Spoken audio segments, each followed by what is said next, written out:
Hello, and welcome back to StoryWhisper. Tonight, we're leaving the forest, leaving the coastline, leaving the road entirely. Tonight, we're going up. Get comfortable. Dim the lights if you can. Pull a blanket close. And let's begin.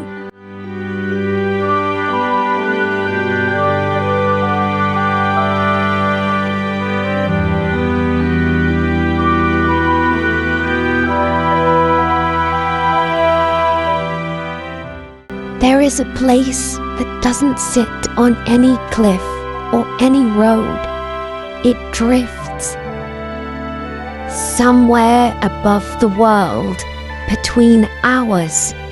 Above the lighthouse, above the treetops, above even the clouds most nights, there are small islands of stone and moss that float through a sea of soft indigo sky. No one quite knows what holds them up. They simply do. The way some things in this world simply are, without needing an explanation. One of these islands is smaller than the rest, quieter. A single building sits at its center, glass and cedar, warm light glowing from every window. A thin curl of silver smoke rising from a chimney shaped like a spiral shell. Tonight, a small air skiff is waiting for you.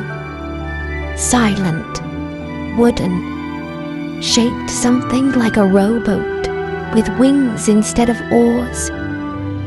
It simply knows where you need to.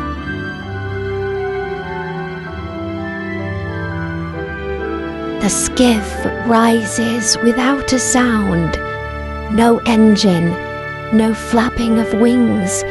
Just a slow, gentle lift, the kind of motion that feels less like flying and more like floating up out of a deep, warm bath. Below, the world falls away. The dark shapes of forest, the pale ribbon of road, the small glow of the lighthouse beam, sweeping its slow arc across the sea. All of it grows smaller, softer, until it's lost beneath a layer of. The air up here is cool and very still. Stars hang close, closer than they should, scattered thick across a sky the color of a bruise just beginning to heal, deep blue-violet, fading to black at the edges. And ahead, drifting closer, the small floating isle. The workshop's windows glow gold against the dark.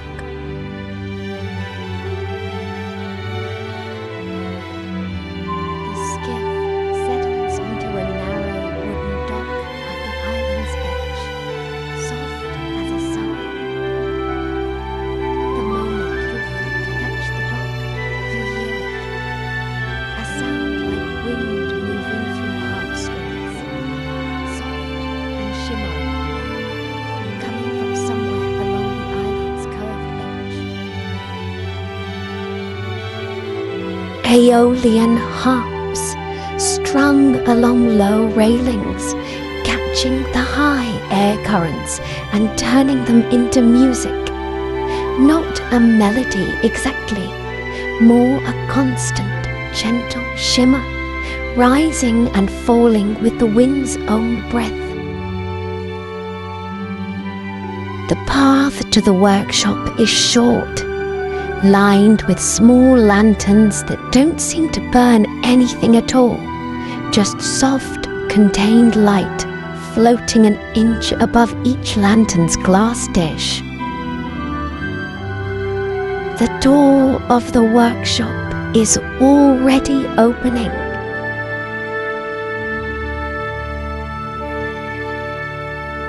"You're just in time," says a voice, low and warm, carrying the particular calm of someone who has done the same task 10,000 times and never once grown tired of it. The starlight gears need their nightly winding. The clockmaker stands in the doorway, tall, slender, dressed in a long coat, the deep brown grey of old cedar, sleeves pushed back to reveal forearms dusted faintly with something that catches the light like fine silver powder. Their hair is dark, threaded through with strands that seem to shimmer faintly, like they've spent a very long time standing close to starlight. Their eyes are kind, patient, the eyes of someone who measures time not in hours, but in the slow, satisfying turn of a well-oiled gear. "Come in," they say softly. "Mind the threshold, it ticks."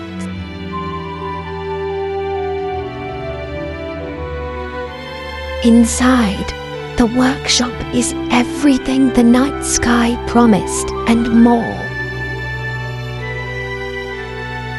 The ceiling arches high overhead, glass panels set between curved cedar beams, showing the stars directly above, close, clear, undimmed by any cloud. The walls are lined floor to ceiling with shelves, each one holding pieces of clockwork in every stage of creation. Gears no bigger than a fingernail, gears as wide as a dinner plate, springs coiled tight as sleeping snakes, small glass vials holding something that glimmers faintly like captured moonlight. And the sound, oh, the sound! A wall to your left holds perhaps 200 small wooden clocks, each one slightly different, each one ticking at its own gentle pace. Together, they create something that isn't quite a rhythm and isn't quite chaos. A soft, syncopated patter, like rain falling unevenly on a roof, soothing in its very unevenness.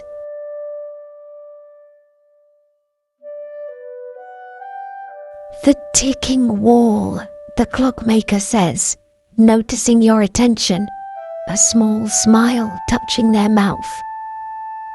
Each clock keeps a different kind of time.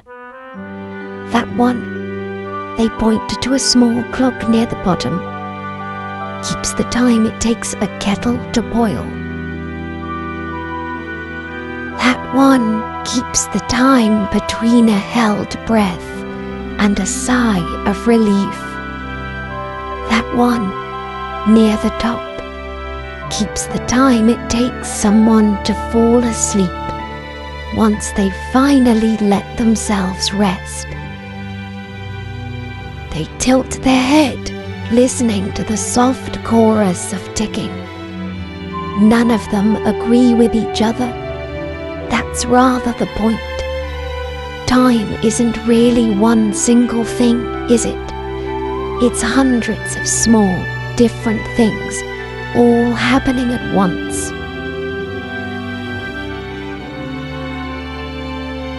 The clockmaker moves further into the workshop, gesturing for you to follow. Their footsteps are soft against the wooden floor, unhurried, each step landing with the same measured patience as everything else in this place. At the center of the room stands the grand orrery, a great brass mechanism taller than either of you, depicting a small solar system in slow, perpetual motion. Tiny spheres of polished metal and colored glass orbit a central golden sun, each one moving at its own careful pace, some swift, some so slow their motion is almost impossible to perceive. The whole mechanism hums, a deep, low vibration, more felt than heard, resonating up through the floorboards and settling somewhere in your chest, steady as a sleeping heartbeat.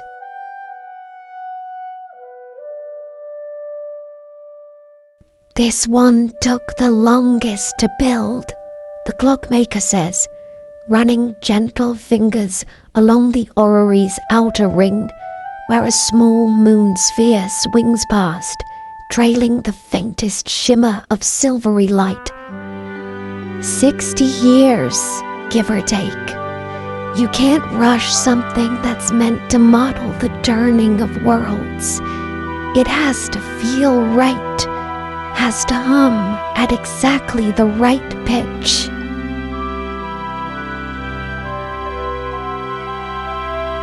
They press an ear close to the mechanism for a moment, listening, the way you might listen to a friend's heartbeat to make sure all was well. There, they murmur, satisfied, still humming true.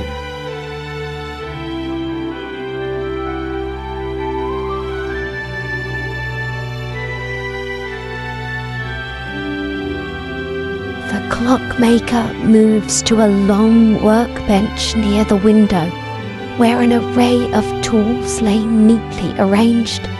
Small hammers, delicate pliers, a magnifying lens on a brass stand, and several gears in various states of polish.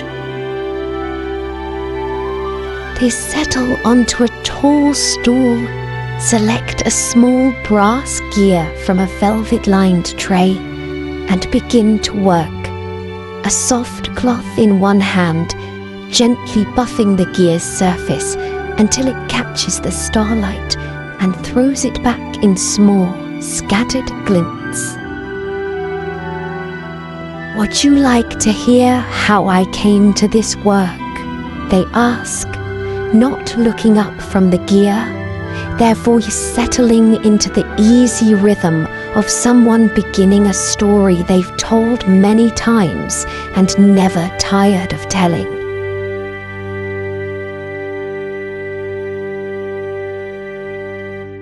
A very long time ago, and time up here among the floating isles is measured rather differently than it is below, there lived a child who couldn't sleep.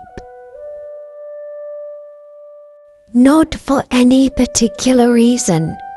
No nightmares, no worries weighing too heavy. Simply a mind that moved too quickly, thoughts arriving one after another, too fast to ever properly settle. The child's grandmother, noticing this, gave them a small wooden box one evening. Inside was a single gear, no bigger than a coin, along with a tiny brass key. Wind it, the grandmother said. Slowly. Count each click as you turn it.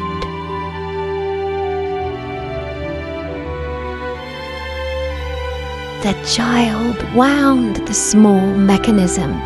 Click, click, click.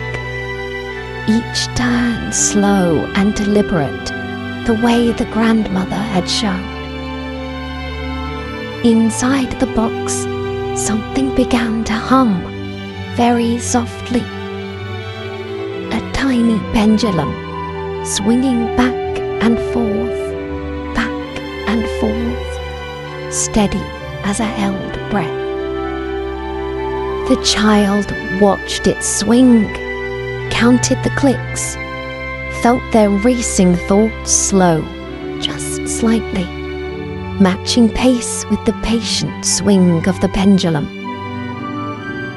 That night, for the first time in longer than they could remember, the child fell asleep easily, lulled not by silence, but by rhythm, by the steady, unhurried tick of something small and patient, doing exactly what it was meant to do.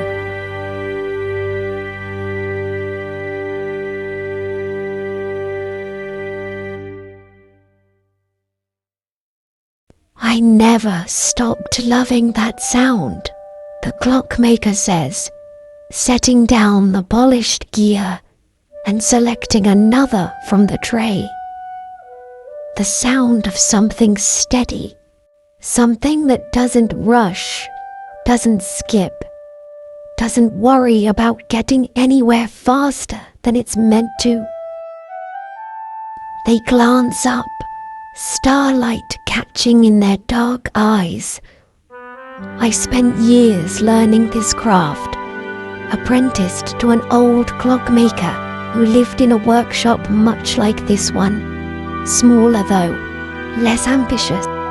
He told me that the secret to a good clock isn't speed or precision exactly.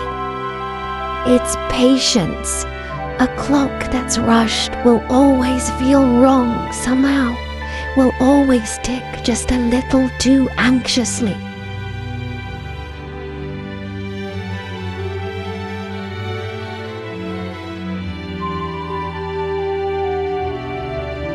My teacher used to say that most people who came to him weren't really looking for the time.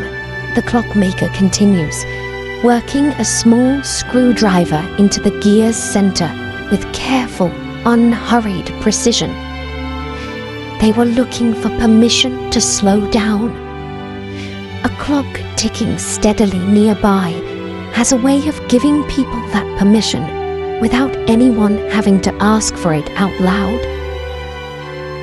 They set the finished gear aside, reach for another, the motion as natural and unhurried as breathing. So when I finally built my own workshop up here, where the air is quiet and the stars are close, I decided to build it entirely out of slow, patient sounds, gears that tick at exactly the right pace to ease a racing mind, an orrery that hums low enough to settle into your chest, a wall of clocks that never quite agree with each other, the way thoughts never quite agree with each other, until eventually, gently, they all start to soften.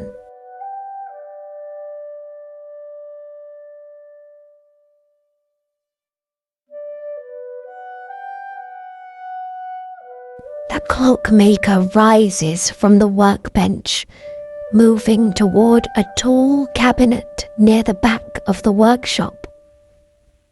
They open it carefully, revealing rows of small glass vials, each one holding something that glows faintly silver blue.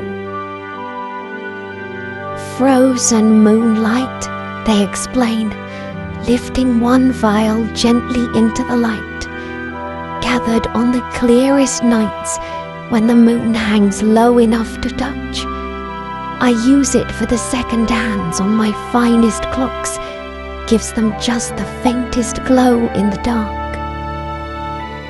Comforting for those who wake at night and need to know, just for a moment, that time is still moving steadily along, even in the dark. They select one final gear, small, delicate, already fitted with a tiny second hand that catches the moonlight vial's glow. This one's nearly finished, they say softly, just needs its nightly winding.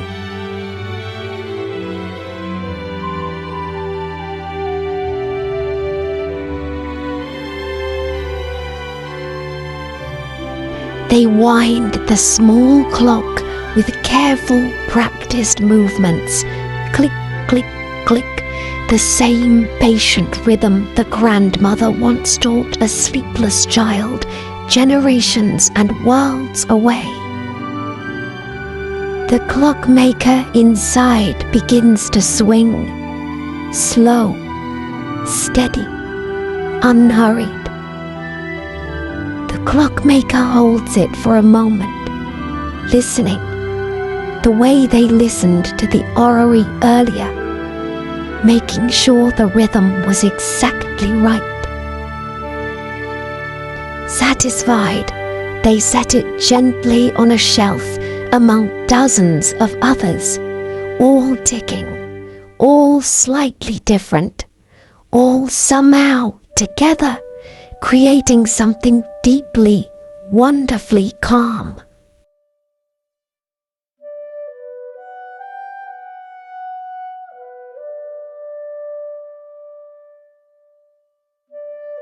There, the clockmaker says softly, brushing silver dust from their hands. The night's work is done. The gears are wound. The orrery hums true. The stars, they glance up through the glass ceiling, are exactly where they're meant to be. They turn toward you, that same patient warmth in their eyes. You're welcome to stay a while longer, they say. There's a chair by the fire, moon fire we call it. Burns cool and blue, doesn't give off heat the way ordinary fire does, but it's wonderfully calming to watch. The flames move slower than ordinary flames, almost like they're listening to the same rhythm as the clocks.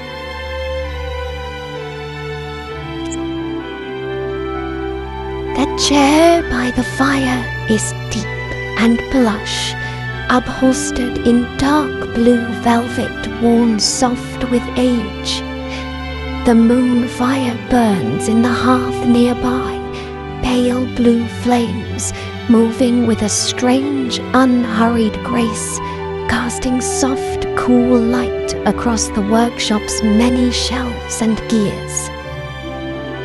You settle into the chair. It seems to fold around you, gentle and accommodating, the way the chairs in this world always seem to know exactly how to hold you. The clockmaker returns to the workbench, beginning final adjustments on tomorrow's gears. Small, careful movements, the soft tink of a tiny hammer against brass, the gentle scratch of a fine file smoothing an edge.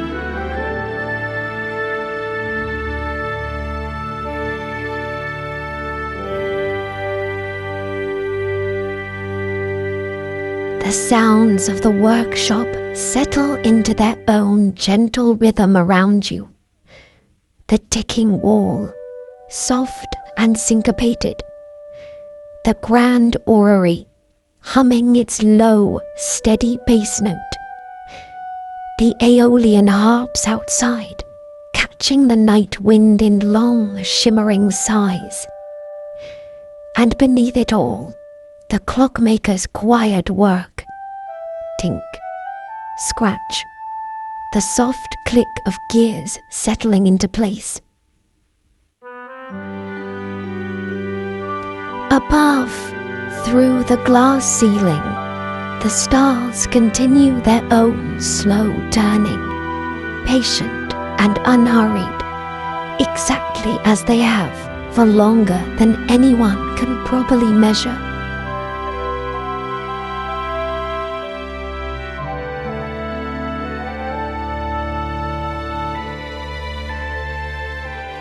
"You know," the clockmaker says softly, not looking up from their work. "Most people think clocks are about urgency, about rushing toward the next moment, the next hour, the next deadline." They pause, holding a small gear up to the moonfire's pale light, checking its edges. "But the best clocks I've ever built," they continue, "are the ones that remind you there's no rush at all, that every gear turns exactly when it's meant to, that every second arrives precisely on time without ever needing to hurry to get there."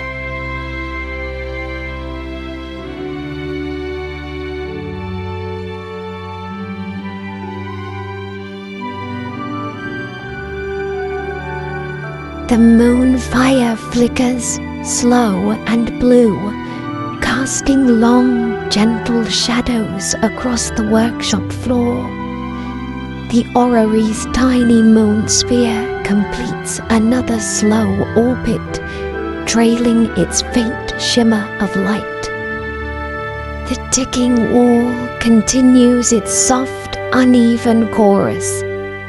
Hundreds of small moments, all happening at their own pace, all somehow part of the same patient whole. Your eyes grow heavy, lulled by the steady rhythm surrounding you. Tick, hum, shimmer, tink. The soft, unhurried breath of an entire workshop built around the idea that time, handled gently, can be the most soothing thing in the world.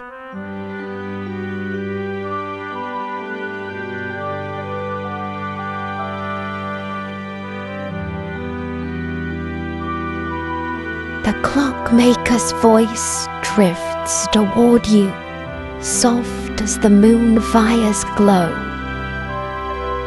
"Rest now," they murmur. "The gears will keep turning. The stars will keep their slow course. There's nothing left for you to wind, nothing left for you to manage. Just rest and let the workshop keep its own quiet time."